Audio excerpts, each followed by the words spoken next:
Armando Briquet. Sí. El problema, y antes analizaba un poco la actuación del presidente Chávez y cómo había sin duda alguna participado en la solución a la crisis, pero también hay que decirlo que participó muchísimo en la generación de la crisis.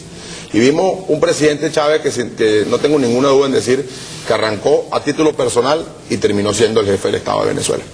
Y hay que decirlo de esta manera, él arrancó, sus reacciones iniciales fue a quien le mataron a un amigo, quien se puso bravo frente a esto, quien reaccionó a título personal y no el jefe de Estado ni un estadista, sino más bien un impulsivo que salió a meterle gasolina y candela a un problema que ya era lo suficientemente grave.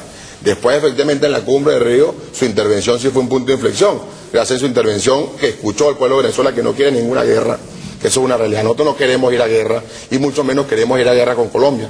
No es un problema del discurso presidencial, de que quiera o tenga una diplomacia de guerra o no, porque nadie puede hacer un planteamiento de la paz, nadie llega a su casa planteando paz y queriendo leer y compartir con sus hijos y su familia, tirando la puerta e insultando a su mujer ni a sus hijos, ¿verdad? Entonces es el discurso presidencial en buena medida el generador del conflicto, no importa la intencionalidad. Yo no voy a negar que la intencionalidad pueda ser de paz, yo no voy a entrar en esa discusión, sino la forma de ese discurso presidencial, sin duda alguna, está generando más violencia. Y lo que se está produciendo ahora siguen siendo elementos que nos siguen llevando a la duda. Uno puede decir, bueno, nos meten en la lista terrorista, no los Estados Unidos, estamos en contra, forma parte de que Venezuela sea incluida en esa lista. Pero también queremos saber la verdad, lo que pasa en Venezuela frente a sus relaciones con la guerrilla y con la FARC. Tú decías al principio del programa, Ernesto, que esta persona, que además está malherida en Rubio, ayer, día lunes, fue que tuvieron que salir por presión de los medios de comunicación a aclarar la identidad de esta persona. Pero resulta ser que está desde el sábado recluido ahí.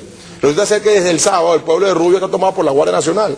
Resulta ser que desde el sábado la clínica en la cual se encontraba esta persona está custodiada por la Guardia Nacional, claro, y no hay información transparente frente a todos los venezolanos de qué es lo que está pasando y cuál es el nexo. Perdón, entonces, un paréntesis nada más en eso. Lo que pasa es que hay una situación ahí delicada porque están los derechos humanos de esa persona cuyo nombre no existe. Y yo no quiero, perdón, y entonces, ¿qué pasa? Porque si no te agarra el chingo, te agarra el sin nariz. Es un señor que no se sabe ni siquiera cómo se llama. Y entonces está allí custodiado, no se sabe quién es. Perdón, y entonces viene el chisme de que desde Colombia, de que supuestamente es el señor Joaquín Gómez, el sucesor de Raúl Reyes. Entonces, la carga de la prueba es del objeto del chisme. O sea, la carga de la prueba debe ser de que inventa la versión. Bueno, demuestra que es el tipo. Entonces, hablan una semana inventando una cosa y después hay que aclarar que no es. Yo te escucho, Alberto. Sin duda. Porque, perdón, hay que también preservar el derecho humano de esa persona que está enferma, ¿no? Y creo que hay que preservarlo, el de él, como hay que preservar de los 24 millones de venezolanos.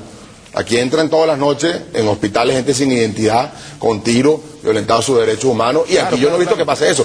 Una de las reacciones que yo critico del presidente Chávez, es un líder de los paramilitares de la guerrilla, tiene que estar custodiado, ¿no? Bueno, no se sabe quién. Bueno, y si es una persona que además ha sido un azote de barrio, debería estar custodiado por la policía para que no lo vayan a buscar también, ¿no? Exactamente. O sea, entonces, al final son órganos que actúan, pero que actúan para unos casos y no actúan para otros. Okay. Entonces, pero voy y quiero señalar entre dos cosas que me parecen importantes. La primera es que esa situación inicial del presidente Chávez, donde actúa a título absolutamente personal, yo quisiera escuchar un minuto de silencio, por ejemplo, que se dieron institucionalmente un silencio por los que habían caído en el avión de Santa Bárbara, por ejemplo, donde había personas que dedicadas al tema internacional, como Ítalo Olbongo, amigo de muchos de nosotros, y que no tuvimos ningún tipo de respuesta institucional por parte de ese accidente, pero sí sale la gente, sí sale el presidente de la República pidiendo un minuto de silencio por un guerrillero. Ahí hay una contradicción importante. Okay, pero me quiero meter en la solución. Vale la palabra. No, porque voy a la solución porque yo planteaba antes una cosa muy importante, que es un conversatorio. Y yo creo que este país necesita que se produzcan conversatorios en torno a todos los temas importantes de la sociedad.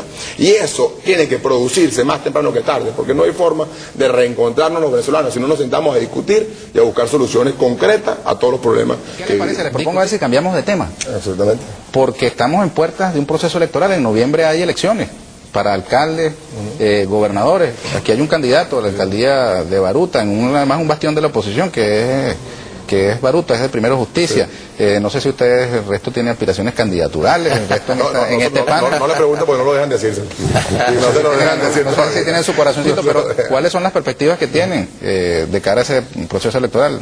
Sí, nosotros estamos absolutamente convencidos y hemos estado casados con la ruta electoral por encima de todo. Este es un proceso electoral que se realiza este año, pero que además hay que verlo en perspectiva completa. Ese es el llamado que yo le hago al país entero. Nosotros tenemos unas elecciones a gobernadores y alcaldes este noviembre, para después del año que viene unas elecciones a concejales, para después tener el año siguiente una elección a diputados y terminar en una elección presidencial en la cual no se puede presentar el presidente Chávez porque así además lo ha elegido la gente y lo decidió. Salvo de que de aquí haya una reforma constitucional. Que allá se produzca una reforma y se desconozca la decisión del día 2 de diciembre. Entonces, pasado en cuanto a la consulta de la reforma constitucional. Pero si hubiera una reforma o una enmienda de que ella también tendría que ser aprobada en referéndum. Sí, tendría que plantearse lo mismo, tendría que volverse a revisar un caso concreto. Pero lo que quiero decir con esto es lo siguiente. Nosotros debemos ver y evaluar cuáles son las mejores fichas para presentar en este proceso, para después ver cuáles son las mejores fichas, cuáles son los alfiles, digo yo, que vamos a lanzar en este proceso de gobernadores y alcaldes, para ver cuáles son los peones con los cuales vamos a mover en la elección de concejales, para ver cuáles son las torres que vamos a mover en las elecciones de diputados, para concretar por consiguiente una estrategia democrática de la implantación de una alternativa política distinta a la que estamos viviendo y la creación de una alternativa política para todos y cada uno de los venezolanos. Entonces, esta elección que se presenta en este momento, yo estoy lanzándome efectivamente a ser concejal del municipio, alcalde del municipio de Baruta. Soy alcalde del municipio de Baruta porque además estoy convencido, entre otras cosas, de que un alcalde se dedica a los problemas cotidianos de los venezolanos. El problema de la movilidad, el problema de la seguridad y la generación de espacios ciudadanos y espacios de encuentro para que los ciudadanos puedan participar, interactuar, tener recreación, tener deporte, son vitales para la calidad de vida de todos y cada uno de los habitantes. El alcalde de Baruta actual, Capriles Radonsky, tuvo una participación política muy destacada en el ámbito nacional el 11 de abril, cuando fueron ahí a la jurisdicción, ahí a sacar de su casa al actual ministro de Relaciones Interiores, Ramón Rodríguez Chacín, en medio de una turba. ¿Usted haría lo mismo? Bueno, él le correspondió en ese momento actuar y poner orden en el municipio. Y parte, de hecho, la crítica que le hacen a él y el juicio, al cual sometió más de 30 jueces, en la cual pasó 4 meses preso, en la cual ha estado además perseguido y misericordiamente sin ninguna necesidad, porque además su actuación fue ir a poner orden. Una situación que se acudía en la embajada de Cuba, sin duda alguna son el tipo de cosas que yo creo que un alcalde debe dedicarse a los problemas cotidianos. Pero le pregunté fue sobre lo de Rodríguez Chacín, de ir a sacarlo de su casa. ¿Eso lo harían ustedes? ¿No? Bueno, eso no era la casa, Rodríguez Chacín estaba escondido en una casa. Había una denuncia de los vecinos, tuvieron que ir, entre otras cosas, porque los vecinos que estaban afuera, los vecinos no los inventó nadie, que estaban ahí y las policías que hacen custodiarlo. En actitud de violencia por parte de los vecinos, hicieron custodiarlo y fue llevado después a la policía. Sacarlo por el sótano. Y además es uno no quisieron sacarlo por el sótano, sino por arriba. Esos detalles no los conozco, Ernesto, no estaba ahí. ¿Pero haría lo mismo? No, yo no haría eso. Yo creo sin duda, lo digo de esta manera, además no haría lo mismo de ningún tipo de persecución. Yo creo que un alcalde debe ocuparse de los problemas cotidianos de la gente. Y por eso yo digo permanentemente que quiero ser tu alcalde, porque quiero ser alcalde. Ocuparnos la seguridad, ocuparnos la movilidad, los problemas de la política nacional deben asumirlo otros representantes de la política nacional. Cuando un gobernante, sea el gobierno o sea la oposición, ideológicamente, lo que se plantea es formar parte de la política nacional. En caso de una alcaldía, sin duda hay una distorsión en cuanto a lo que tiene que hacer. 7:27 minutos. ¿Usted no es candidato a nada? Bueno, mira, nosotros no puedo negar de que sí hay aspiraciones candidaturales. ¿Tiene ganas de echarle pichón, como decía Caldera? En mi región, no puedo... ¿Cuál es su región?